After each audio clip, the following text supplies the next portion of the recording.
Before his untimely passing at the age of 54, Matthew Perry's life was filled with multiple addictions, terrifying emergencies, and missed opportunities. With a beauty queen turned press secretary for the Canadian Prime Minister, for a mother and an actor for a father, Matthew Perry's childhood was far from typical, and it didn't help that his parents split up when he was a baby, as John Bennett Perry left Suzanne Langford to move to Los Angeles when their son was less than a year old. As Matthew Perry wrote in his memoir, Friends, Lovers, and the Big Terrible Thing, "I saw my dad's face more often on TV or in magazines than I did in reality." Langford traveled a lot for work, which left her young son shuffling between Canada and the United States, including one instance when he flew by himself to Los Angeles to visit his dad at the age of 5. As he recalled, not having a parent on that flight is one of the many things that led to a lifelong feeling of abandonment. Langford eventually became a news anchor for Toronto's Global Television, where she met and married Keith Morrison, who's most famous for his work on NBC's Dateline. A teenage Perry then moved to LA to live with his father, though he remained close to his stepfather, whom he credited with holding his family together. In one of the strangest revelations from Matthew Perry's memoir, he recounted the time that he was given barbiturates when he was an infant. He was apparently a colicky baby, and a doctor prescribed the drug phenobarbital to stop his constant crying. As Perry wrote, "Once the barbiturate was on board, I would just conk out, and this would cause my father to erupt in laughter. He wasn't being cruel, stoned babies are funny." Perry was obviously too young to remember the incident firsthand, but he did wonder if the drug could have done irreparable damage to his system and predisposed him to a lifetime of addiction. He was on the drug for 1 month, beginning when he was just 30 days old. As he noted, "This is an important time in a baby's development, especially when it comes to sleeping. 50 years later, I still don't sleep well." Before he broke big as an actor, Matthew Perry was a competitive tennis player. By the time he was 13, he was even nationally ranked in Canada. You were just that good then? Well, I thought so. But after moving to Los Angeles at the age of 15, Perry hung up his athletic aspirations and focused instead on entertainment. As he recalled to Men's Health in 2012, "Giving up tennis wasn't really a decision I had to make. I was pretty great in Canada, not so much in Los Angeles. It was insane. I realized I wouldn't be playing tennis for a living, so I went for acting." Perry viewed both tennis and acting as mental games. As he explained, "They're both very heavy things to be a part of. I'm hoping the competitiveness that I had as a tennis player is gone now as I get older. When I was in my 20s, I wanted to do better than everybody else. Now, I just sort of want everybody to be successful." Matthew Perry first tasted alcohol when he was just 14. While it's not necessarily uncommon for a teenage boy to sneak a sip or two, Perry wasn't exactly an average teenage boy, and that sip started a spiral that led to a lifelong habit. As he recalled during a 2022 ABC News interview with Diane Sawyer, "I remember that day very well in Ottawa, Canada. I had never drank before, and I just sort of drank this entire bottle of wine, and I lay in the grass and just was in heaven." I thought to myself, this must be the way that normal people feel all the time. By Perry's 18th birthday, he was drinking daily. When he landed the role of Chandler Bing on Friends, he realized his good fortune and knew that he didn't want to lose what was looking like a life-changing gig. So he took great pains to hide his alcohol use from the cast and crew. But over the years, it became too much for anyone to ignore. This struggle eventually consisted of approximately 6,000 AA meetings, 30 years of therapy, 15 rehab centers, 14 surgeries, and 65 rounds of detox. Perry's drug and alcohol struggles are no secret, and it turns out that he has another serious addiction: perfectionism. His addictive personality spilled over into multiple aspects of his life, resulting in some obsessive behaviors. For one thing, he would compulsively practice tennis for as much as 10 hours a day in his quest to be the best. As he recalled to the New York Times in 2002, "I needed to succeed at whatever I was doing so I could feel better about myself. I had this incredible drive on the tennis court, and that translated into acting." Perry's perfectionism also included recording the best possible outgoing message for his answering machine. He would agonize over it for hours, tweaking it until he thought it was funny enough to run by his friends for approval.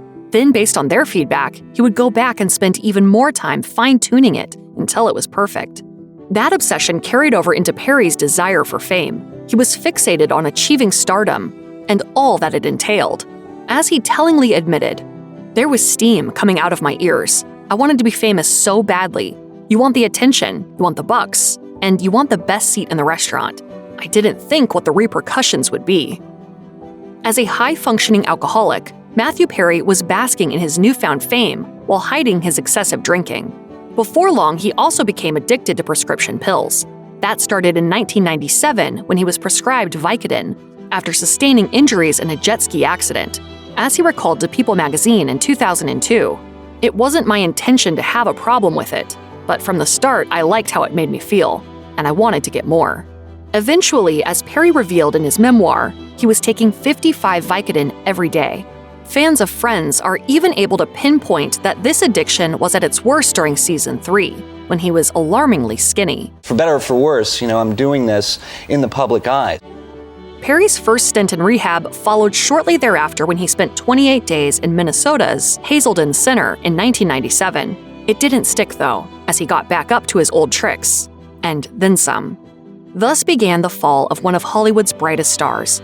Rehabs, interventions, hospital stays, and near-death experiences weren't enough to keep him clean and sober. Even his friends' co-stars couldn't help, although they did what they could. As Lisa Kudrow told the New York Times in 2002, "Hard doesn't even begin to describe it. We were just hopelessly standing on the sidelines." Matthew Perry held nothing back when he wrote his memoir, Friends, Lovers, and the Big Terrible Thing, including the time he was hospitalized for pancreatitis in 2000. But it was in 2018 when things got really scary. That was when his colon exploded due to severe constipation from prescription drugs, which almost turned fatal. Perry was given a mere 2% chance of survival. He was put into a coma for 2 weeks and woke up with a new accessory in the form of a colostomy bag that he had to wear for 9 months. That was a small price to pay given the damage done, but it still wasn't enough to scare him straight. After 5 months of hospitalization and additional surgeries, Perry came home and called his dealer, even though he knew it was the drugs that nearly killed him. As he admitted to GQ, "It didn't matter, I needed to take them." That led to another trip to rehab, this time in Switzerland, where Perry cheated death yet again when his heart stopped for a full 5 minutes during another surgery. The culprit was the drug propofol, which had been administered to Perry prior to the procedure. As the actor recalled, "This huge, strong guy leapt on top of me and did CPR and broke 8 of my ribs and saved my life." The wedding of Monica Geller and Chandler Bing was the cherry on top of Friends' 7th season, with millions of viewers tuning in to a triumphant 2-part season finale. But despite that happiness on screen, it was another story behind the scenes, as Matthew Perry had been living in a treatment center. As he recalled to the New York Times in 2022, "I married Monica and got driven back to the treatment center.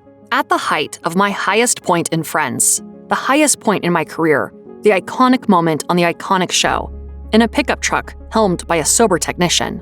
Monica was almost left at the altar until Perry's father intervened. He threatened to pull his son from the show when the creators asked if he was ready to return for the big finale scene." We good? Yeah, good. As the younger Perry wrote in his memoir, "I was so grateful for him for being my dad and doing the dad thing, but I also didn't want to be the problem. They were just doing their job. They had the #1 hit TV show, and 2 of the main characters were about to get married. I couldn't just disappear."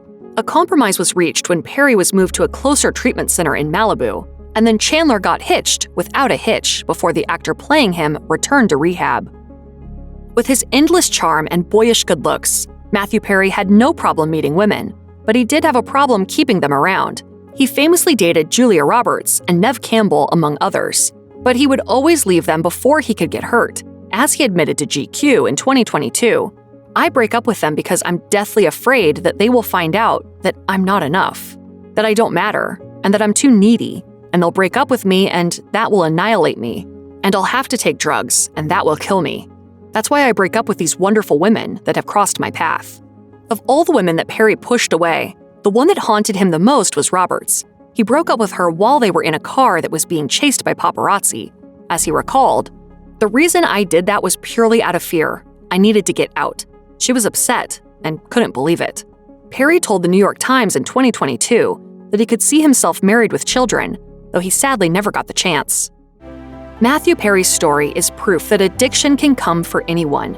Even with the vast amount of resources at his disposal, he couldn't kick his demons before the damage was done. At a glance, his life looked like a dream. He had a big house, cars, beautiful women, and the kind of financial freedom that most people can only dream of. But unfortunately, he couldn't enjoy it all. He used up a significant portion of his money on his efforts to get sober. In his memoir, he estimated that about half of his life, and somewhere in the neighborhood of $9 million, went to all the rehab centers, hospital bills, treatment facilities, and more. However, it wasn't all in vain. Once Perry finally got clean, he used some of his resources for lasting good.